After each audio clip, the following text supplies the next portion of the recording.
আসসালামু আলাইকুম রহমতুল্লাহ। এটা আমাদের মুন্না ভাই, Shahriar Munna, Mehreen bike gallery, 292 number pillar, ঠিক আছে, মিরপুর 10 নম্বরে আপনার। ওনার এই বাইক বেচে কিনা করে। ভাইজান একটা ডিজাইন দেখাইছিল, আমাকে ছবি পাঠাইছে, তো ওনার ডিজাইন থেকে একটু পরিবর্তন করে আমরা ডিজাইনটা করি ব্ল্যাক অ্যান্ড হোয়াইটের মধ্যে।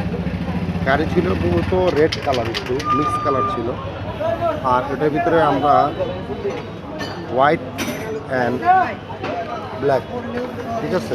আলহামদুলিল্লাহ, ওনাদের যে ছবি পাঠাচ্ছেন আমার মনে হয় ছবির থেকে বেশি সুন্দর হয়েছে এটা, ঠিক আছে। 292 নাম্বার পিলার, মেহরিন বাইক গ্যালারিতে চলে যাবেন ইনশাল্লাহ। এই সকল অনেক চায়না বাইক বলেন, R15 বলেন, GSXR বলেন, সব রকম বাইক পাওয়া যায়। আর এই সকল কাজ করার জন্য আবার যাইতে হবে আপনার মিরপুর 10 নম্বরে, মিরপুর মোটরস, ঠিক আছে। ভিডিওতে স্ক্রিনে নাম্বার দেওয়া থাকবে, যে কোনো রকম বাইক আমরা কাজ করে থাকি। ধন্যবাদ।